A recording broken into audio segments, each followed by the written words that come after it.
Well, welcome again to the podcast to discuss the May findings of the Harvard CAPS Harris poll, which you can find at www.harvardharriscapspoll.com. And we've done 2,000 interviews, fresh off the presses, May 18th and 19th, and looking forward to talking about some of the results. Well, Mark, per tradition, let's start off with the question of looking at all the data. You got to capture it in one word. What's the word? Inflation. I mean, the extent to which inflation has become the single top of mind issue in America and how it is affecting the perceived fortunes of Americans is astounding. It is, and jumping off that point, it's just very, as you know, inflation is a complicated issue.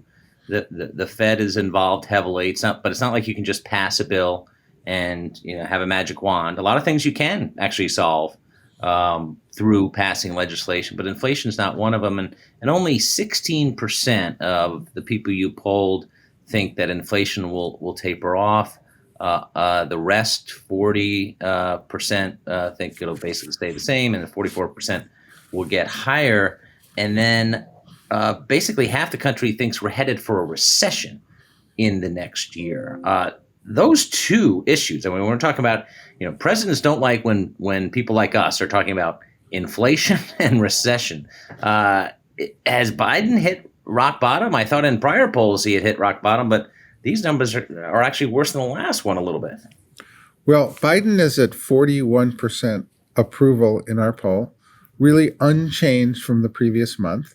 I think that the administration has tried to step it up on a number of issues, on Ukraine, on response to the shooting in Buffalo. He's taken a trip today, I guess his first trip to Asia. I think they've tried to make the president more visible, less, in the basement in Delaware-ish. But net, you've really seen more and more Americans believe that they are worse off under this president. Boy, the old debate question, are you better off since Joe Biden was elected? 56% would say that their condition economically is worsening. And that, as you know, is a devastating question for any president to have to handle.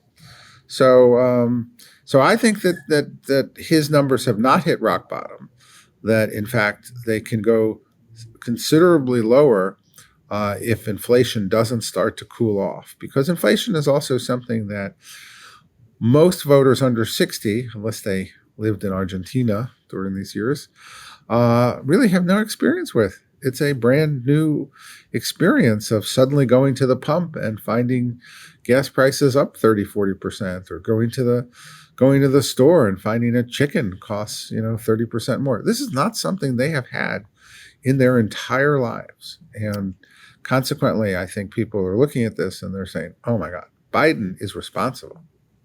Right. And the whole effort, and it's something else you polled on in the White House, and I agree they have tried to mix it up, which I think is good, because if it's not working, you got to change it. You don't keep doing the same thing.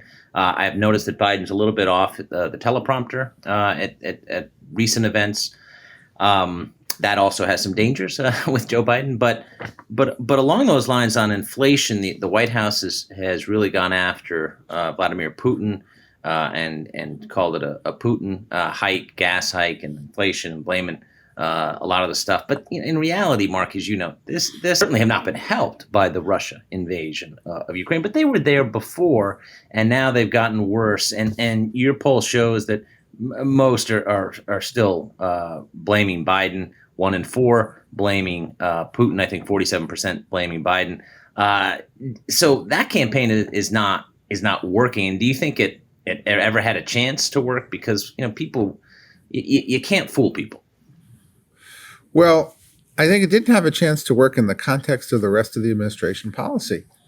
The rest of the policy was to back a nearly $2 trillion COVID bill, followed by I lost track of whether it was 3.5 or 5.5 or 2.5 or 1.5, whatever the Build Back Better bill was going to be, plus an enormous budget with huge tax increases. The administration has telegraphed to the American public that they're about expanding government. And I think they've taken the blame because the American public sees inflation as having been, at least in part, caused by that. But I think there's one other very specific issue which is in the control of the administration and which they set the tone on day one, which is energy policy. In this poll, huge majorities say build the Keystone Pipeline. Huge majorities say energy policy here could bring down the price of gasoline. And everybody knows that the price of gasoline is interconnected with the price of food and every other thing that they pay. So if the administration wanted to tackle inflation, they would really have to reverse their energy policies. And the Green lobby is not going to let them do it. And they don't seem to want to do it. And is it especially damaging for voters to have these issues affect them negatively, like inflation? Because as you mentioned, you're buying chicken, you're going to the gas station. I went the other day and I was like, well, am I going to hit $100 to fill up the tank? And it got awfully close. Where Democrats' agenda has been to attack climate change and raise taxes. They have been unsuccessful in raising taxes, and but climate change certainly it does. I'm not saying it doesn't affect people. It does affect people, but not on a day-to-day basis. We've seen more hurricanes and that kind of stuff. But for people to every day be reminded whether they're going to the grocery store or the gas, can there be an issue that's actually worse than that, and something that again can't be solved overnight? No, but you're seeing crime come up as an issue, immigration come up as an issue. When you look at the top 3 or 4 issues here, the virus has consistently dropped as an issue, and immigration and crime have come up, and inflation and the economy are really the king issue. This is, I hate to quote, it's the economy stupid because, well, it's been so overused, but it is the economy stupid at this point. And it really is inflation, relative to the economy. And so, as you said, other administrations, when confronted with inflation, have tried everything: wage and price controls, whip inflation now, buttons, WIN, but Gerald Ford, and then nothing really seemed to work, right? I think that it took a longer cycle for it to come down. Once this genie gets out of the bottle, it's really hard to figure. But they really could reverse energy policy, and they could take a different approach, as Bill Clinton did, to fiscal policy. 74% here still backed a balanced budget. And that is about as far removed from current policy as you can imagine.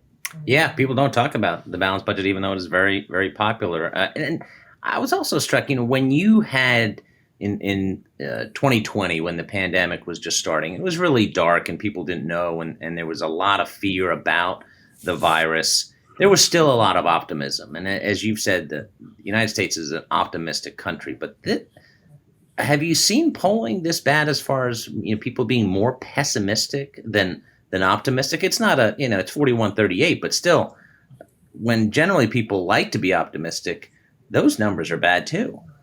No, I really can't recall in over 40 years of polling Americans being more pessimistic about what's going on in their lives and in the political system.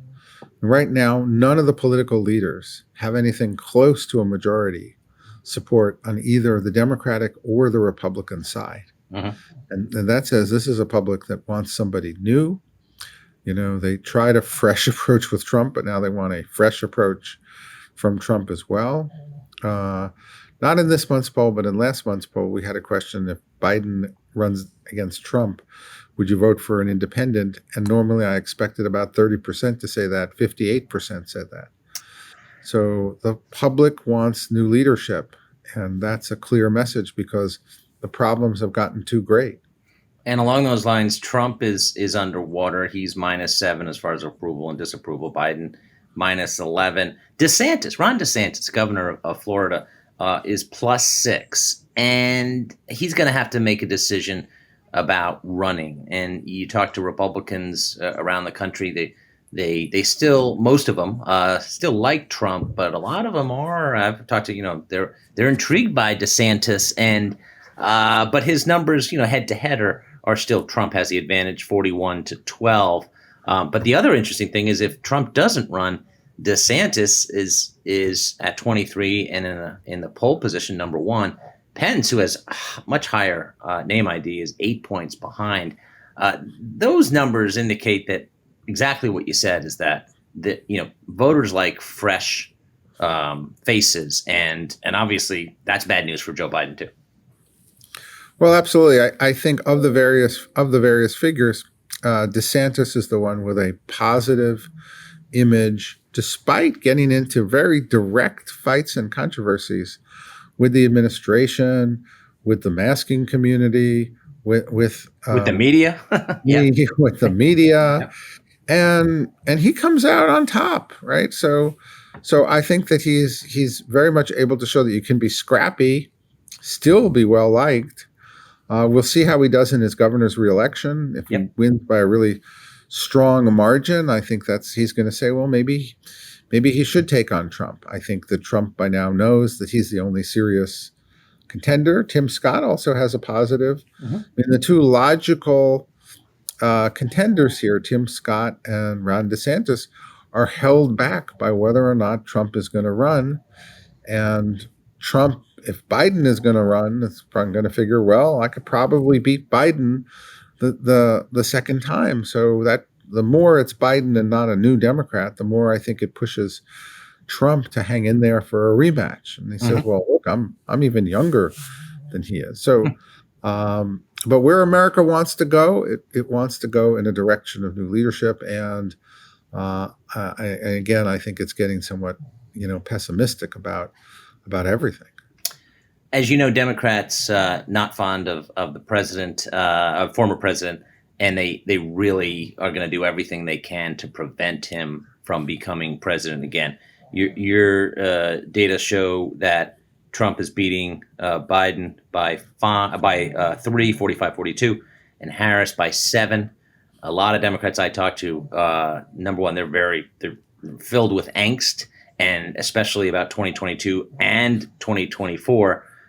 If Biden doesn't run, and the data shows that a lot of Democrats aren't that excited about Biden running a second time, who do you see out there? Because Harris is not going to have the field to herself. Do you think they think outside the box? I know she doesn't want to run, but Michelle Obama, some have said, would be a very formidable candidate. But if you look at the numbers of others, a lot of people say, well, Bernie's too old. He's run.